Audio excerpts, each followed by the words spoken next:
Ok, group của địa số ta đào bộ mai bom ôn ông bộ mình cho có kia ngày ní bà miền sẽ trường tập bay 10 tiết hái để xây trường ngày ní cứ chỉ xây trường khmoi srei luôn là ngày hay srei luôn cứ chỉ khmoi bộ thôn tiết bà ấy già xây đường này cứ là cái nào thà một đường phơi đồn thôn tiết đấy bà xin chỉ bom ôn phơi khai ấy giang mà ấy coi stop pi nè bay nè tới cùng coi stop nè ai nhớ chỉ muốn xây đường này ấy bà việc của khai phòng đá chỉ muốn xây đường này hay xây đường này cứ bàn một pi bà nè sọc phum ố là ấy ta lại bắt chụp này phum ố mùi nâng cứ tới cái bao bong cho bát hơi cái bao bong cho vô đi xa lấy mình lại đầu bàn chẳng này đi xa bẹp bòn ta nâng mọi sợi nuôi nâng cứ chỉ có một bùa thôm về để niềng slap cứ tới cái thuộc bàm chẳng tới hà một nâng niềng slap bà chỉ sấy một nâng niềng slap cứ tới cái thuộc bàm chẳng tới cái niềng của bàn đã có cái pin phum ố nâng tay mà đón mà đó bắt chụp cứ phum ố mùi nâng cái lại chúng ôi tha phum ố có mỏi nâng này lỡ cứ phun nâng lỡ cứ đặt cho môn chẳng mèn đến và để xa mọi niềng luôn nơi tí nữa và mà đó phải chụp bằng lỡ cứ sợ mình hiện chỗ thì này ta lỡ chỉ muốn đang xảy ra ngày nét cứ xôm ta bằng hợp đó prap bom ôn tại trong này sắm và xin nhiều bom ôn trong stop cho muốn xảy ra này đó chóc complete chui subscribe trên này YouTube nhóm mình mùi phó đừng bao xì nhà cả đăng bạn hay mới tiết và xin nhiều bom ôn chỉ đẹp chỉ muốn đang xảy ra đi chụp má bà complete chui của mình càng còn phó và xin nhiều bom ôn đăng thả bà sẽ đường đi về dòng bây giờ mà chẳng tới hay mùi tiết bà muốn đừng chỗ stop xảy đường bao nhiêu bà xong vào từ đó bom ôn tách bà quay stop miền kia pi bên này tới cùng quay stop xảy đường đi mình ấy để xa việc phải của client mình tới sau bây giờ admin dùng một sầm rai chỉ mùi đang xảy đường ní kịch tới bây giờ mùi tha sầm rai thì phải client đấy ta quay sầm rai mình ấy thì ta là ngày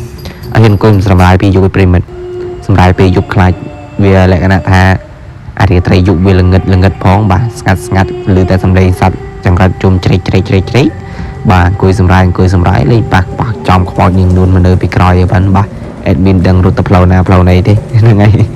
bà đi dây lên tiếp rồi mình kia ngày ta lấy cái mọi khát pem lê dú là ấy rồi cho stop cho mùi đang xảy đường đó bỏ admin từng cái bà xảy đường tập bông lớn cứ chấp đam nơi bà nơi chia phun mùi bà lại ra bị kế phun nắng để đây thà phun ô mọi nắng ấy bà cứ lại cái nào tha nơi chia phun nó cứ miên phun mùi tội bà cái đã mua tha phun ô mọi nhân phun nút mình miên là vậy xe bị tràn để cho trận kinh dây trắng đó kinh dây tha phun nó ở sân miên là vậy xe tê bà về tháng ấy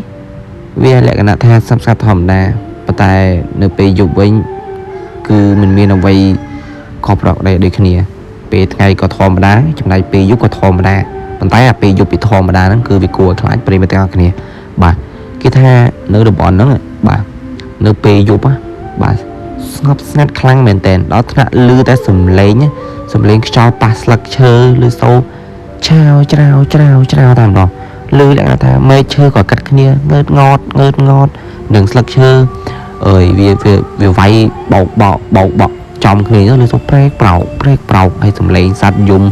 thằng mò rồi có chẳng là đi dùng chạy rất là ngắt tạm đó nơi bị dùng phun mới nắng cua khai khăn nằm mình cái thế vì bà xong rồi ta ở to men thường vậy cả láng cứ phun nó mình sơn mình lại hiện rồi nơi bà mẹ thì để sao dụ lang với shop scape bộ bên từ đòi play cứ up của giờ hôm ta cứ bà mẹ tên cứ phun nó việc của lại dạng đai trắng này hay mình nuôi nơi không phun nó mình đai hiên chạy tranh bị tè thì nơi bề dục bà bề dục cứ ở sơ đai miền hiên chạy tranh bị tè lại thì pro cái cách tha chạy cái cách tha dục lao vì ai từng miền màu miền ấy bị sai cho vậy chẳng á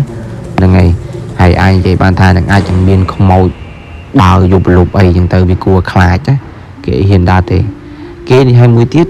cái này vậy to kia tha ơi không màu nó chia này ri tiết bà thà dục lao vì miền không màu trình đá chả cái chia sẻ không màu xây tầm đó với để ra cái hiện vậy chẳng để xa thọp miền cha bị đau qua thọp chút đừng qua thọp này dây prap cô cha co thang chụp lang cả mọi đa dân từ mà tay bị ní mình đang là chỉ bị cha mà rám rồi có chỉ bị mùi để cha quạt bần lại từ can quay mấy còn mọi bị đa liên dục lục bề mặt dân admin gọi đăng chỉ điệp cho bà đá chỉ mùi nâng cái lạnh từ tập mùi nắng bà hay xảy ra nó cứ cái đo mọi admin cứ tam nâng đài dân admin có ban vậy tam nâng từ nơi từ bọn phun ô không môi nắng bà xôm hao thạp phun ô không môi tam mà đó tới mày thạp phun ô thế đi xa cái đại chúng nâng thảo mọi bà ta hơi phải chụp bòn bà nơiតំបន់ភូមិអូខ្មោចហ្នឹងប្រិយមិត្តទាំងអស់គ្នានៅពេលយប់មួយហ្នឹងណាបាទមាននារីម្នាក់នាងដើរយប់ព្រលប់តែម្ដងហើយគេនិយាយតគ្នាផ្សាយព្រឹកឡើងគេនិយាយតនេះគេថាយប់មិញមានឃើញស្ត្រីម្នាក់ដើរបាទ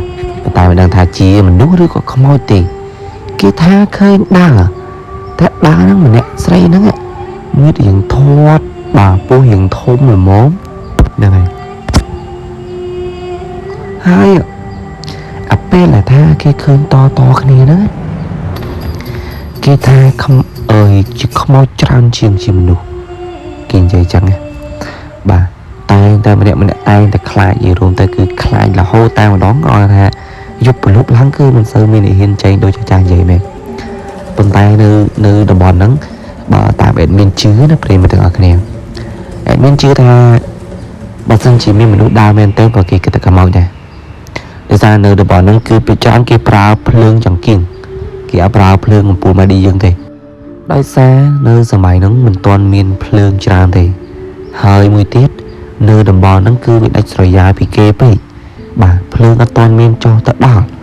អញ្ចឹងទៅមិនថាពេលដែលយប់ឡើងណាជាស្រ័យហ្នឹងពេលបន្តឲ្យគ្នាអេដមីនយើងប្រាស្រ័យបន្តិចចឹងទៅនិយាយរៀងកងោចឹងណាដោយសារនៅពេលយប់ឡើងណាពាក្យច្រើនណាពេលមកគេពេលដែលវាល្ងឹតទៅគេថាតែមានឃើញមនុស្សដើរប៉ុន្តែអ្នកភូមិនៅចិត្តហ្នឹងគឺគាត់អត់ជ្រាបថាជាមនុស្សឬក៏ជាខ្មោចហ្នឹងហើយអ្នកខ្លះគាត់តែងតែភ័យខ្លាចអញ្ចឹងគឺគាត់អត់សូវហ៊ានចេញមកពីក្រៅផ្ទះទេប៉ុន្តែហ្នឹងហើយក្រឡេកទៅដល់សាច់រឿងបន្តិចបាទស្រីនួនហ្នឹងពីដំបូងនាងគឺជាអ្នកស៊ីឈ្នួលធ្វើចំការឲ្យគេបាទនៅក្នុងព្រៃធ្វើជាអ្នកស៊ីឈ្នួលយាមចំការឲ្យគេជាជ័រកៅស៊ូហ្នឹងហើយការហ្នឹងពេលហ្នឹងស្រីនួនហ្នឹងក៏បានត្រឡប់មកផ្ទះវិញនាងក៏បានដេករៀបចំដេកចេញពីធ្វើការហើយនាងរៀបចំដេកនៅពេលដែលនាងរៀបចំដេកទៅបាទស្រាប់តែមានឮសំឡេងទូរស័ព្ទរោពេលដែលនាងលើកទូរស័ព្ទហ្នឹងទៅហើយពេលនោះនាងអត់បានចាប់អារម្មណ៍ថាជាសំឡេងរបស់តកែនាងឬក៏ជាសំឡេងអ្នកណានាងក៏អត់បានមើលលេខទូរស័ព្ទដែរដោយសារនាងអស់កម្លាំងពេកប៉ុន្តែនៅពេលដែលនាងលើកនិយាយភ្លាមបាទសំឡេងនោះនាងស្ដាប់យូរទៅប្រហាក់ប្រហែលបាទប៉ុន្តែសំឡេងនោះនិយាយប្រាប់មកកាន់ស្រីនួនថាស្រីនួន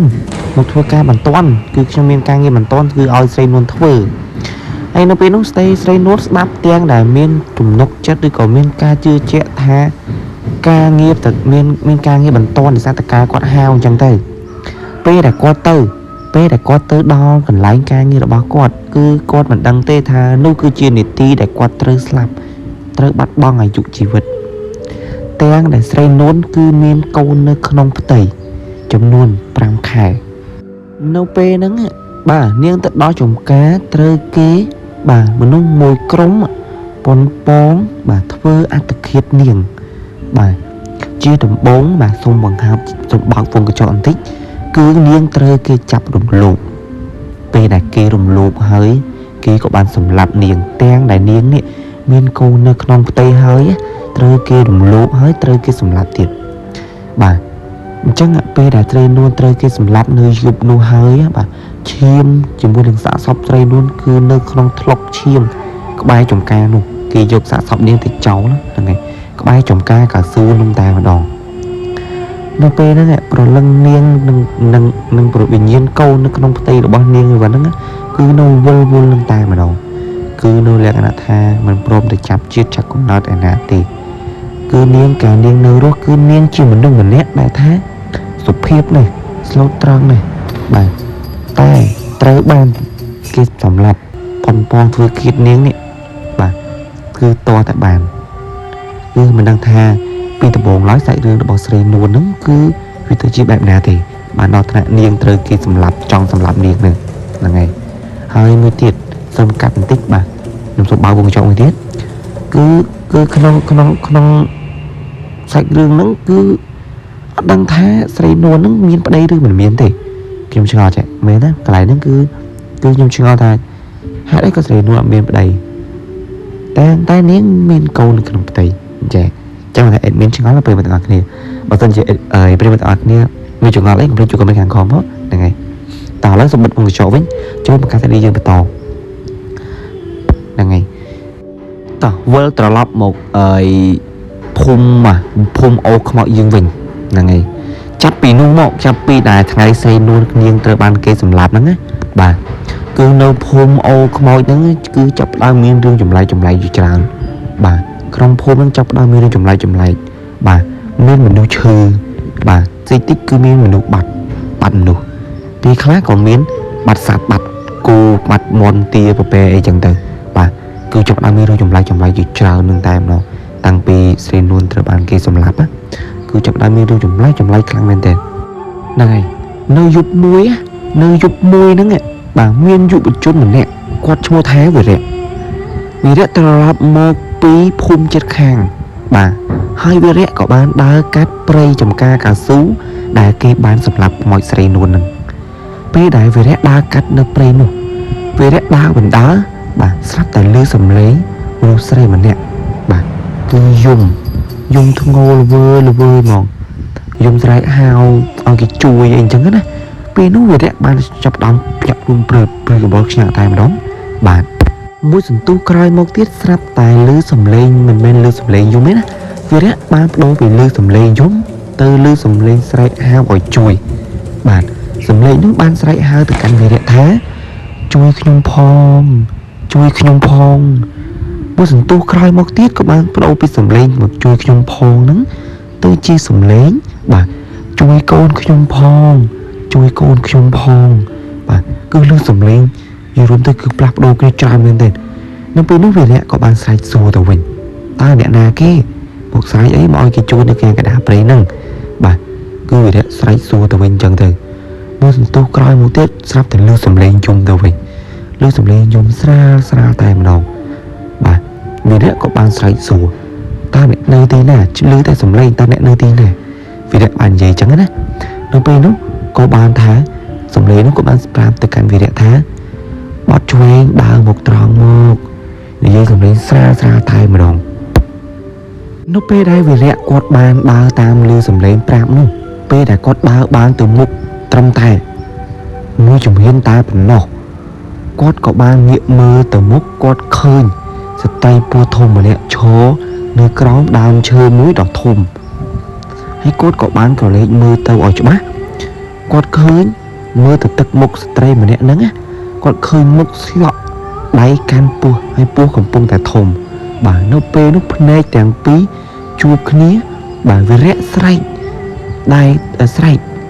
តែសំឡេងមិនចេញទេស្រែកបានតែស្រែកតែអត់ឮសំឡេងអញ្ចឹងណាហ្នឹងហើយវិរៈខំស្រែក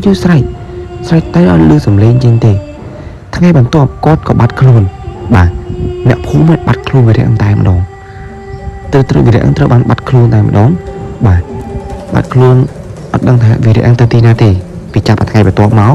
បាទដោយសារនៅពេលដែលវិរៈឃើញជាមួយនឹងខ្មោចស្រីនួនហ្នឹងមិនដឹងថាវិរៈហ្នឹងគឺត្រូវយ៉ាងម៉េចយ៉ាងម៉ាទេ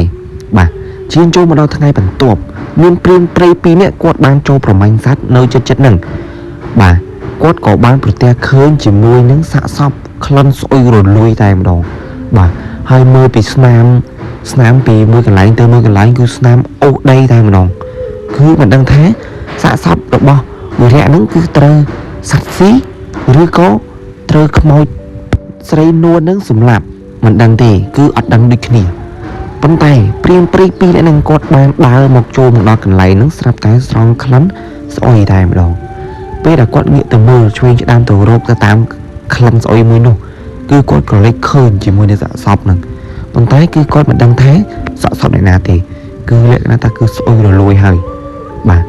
បន្ទាប់មកទៀតព្រានព្រៃ2ហ្នឹងពេលដែលគាត់បានដើរមកមើលជាមួយនឹងសាកសពហ្នឹងគាត់ក៏បានងាកត្រឡប់ទៅបាទមួយជំហានទៀតស្រាប់តែឃើញជាមួយនឹងសាកសពខ្មោចមួយទៀតពោពេញទៅដោយគ្រោងឆ្អឹងគឺមិនមែនជាទម្រង់សាកសពទេគឺចេញមកជាគ្រោងឆ្អឹងហើយគឺមានសាកសព2សាកសពមួយថ្មីសាកសពមួយទៀតពោពេញទៅដោយគ្រោងឆ្អឹងបាទប៉ុន្តែពេលដែលព្រានព្រៃទាំង2នាក់នោះគាត់បានសង្កេតមើលជាមួយនឹងសាកសពមួយដែលពោពេញទៅដោយគ្រោងឆ្អឹងហ្នឹងណាបាទ គាត់មើលយូរទៅនៅក្នុងក្រោមឆ្អឹងជាមួយនឹងសាកសពហ្នឹងគឺដូចជាមានបាទឆ្អឹងទូចមួយដូចជាឆ្អឹងកូនក្មេងអញ្ចឹងបាទនោះហើយគឺជាឆ្អឹងបាទកូនរបស់ស្រីនួនពេលដែលនាងត្រូវបានគេសម្លាប់នៅកន្លែងហ្នឹងបាទនៅពេលដែលព្រាមព្រៃគាត់បានឃើញអញ្ចឹងហើយគាត់ក៏បានបបួលគ្នានេះបាទដោយសារគាត់ដឹងថានៅជិតហ្នឹងគឺមានភូមិគាត់ក៏បានបបួលគ្នាទៅចូលកន្លែងភូមិអូខ្មោចហ្នឹងដើម្បីទៅប្រាប់អ្នកភូមិហ្នឹងថានៅខាងចុងភូមិឯណោះពួកគាត់បានឃើញជាមួយនឹងក្រុមឆ្អឹងនិងសាកសពមួយដ៏ស្អុយរលួយបាទគឺពេលដែលគាត់ប្រាប់ទៅកាន់អ្នកភូមិអញ្ចឹងហើយអ្នកភូមិក៏បានជ្រាបដំណឹងថាមួយរយៈធំនេះគឺគាត់បានឃើញជាមួយនឹងស្រីនួនបាទឯចំណែកនៅខាងដើមភូមិអូខ្មោចមួយហ្នឹងមានស្ត្រីម្នាក់គាត់បាននិយាយថាបាទគាត់ថាបានបាត់កូនគាត់យូរថ្ងៃហើយដោយសារកូនគាត់ថាត្រឡប់មកផ្ទះប៉ុន្តែគាត់អត់មានអ្វីតាក់ទងទៅកូនគាត់អញ្ចឹងទៅគាត់ក៏បានរងចាំផ្លូវកូនគាត់នៅពេលដែលព្រាមព្រៃពាក្យហ្នឹងគាត់បានប្រាប់ទៅកាន់ថាអើយនៅខាងtrongភូមិមានក្រុមឆ្អឹងពីរមួយស្អុយរលួយមួយនឹងក្រុមឆ្អឹងណាគាត់តែពេលគាត់លឺចំព្រាមគាត់ដឹងស្រាប់គាត់ចង់ដឹងមានផ្លូវមួយល្អបាទអត់ល្អបាទហើយបាទគាត់ដឹងថាមានអ្វីកើតឡើងនៅភូមិគាត់ហើយគាត់ស្រាប់តែបានដឹងអញ្ចឹងណាពេលនោះពួកគាត់ក៏បានបបួលគ្នាទៅយកជាមួយនឹងក្រុមឆ្អឹងទាំងពីរហ្នឹងបាទយកមកធ្វើបុណ្យតាមប្រពៃណីនៅក្នុងភូមិអូខ្មោចមួយហ្នឹងនៅពេលដែលធ្វើបុណ្យហើយអស់អញ្ចឹងទៅបាទគឺក្នុងភូមិបានមានការបាទមានការបាត់ខ្លួនឬក៏មានការលក្ខណៈថាចម្លែកបន្តទៅមុខទៀតទេចាស់ចាប់ដើមដឹងថាខ្មោចពូធំហ្នឹង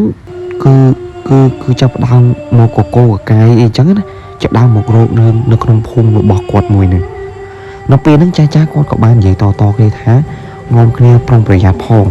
ខ្មោចនាងនួនគឺជាខ្មោចពូធំហ្នឹងនាងចាប់ដើមចេញអុកលុកហើយសាកសពមួយដែលស្លាប់ហ្នឹងគឺឈ្មោះថាវិរៈហ្នឹងគឺត្រូវបានខ្មោចនាងនួនហ្នឹងសម្លាប់ដោយនាងគិតថា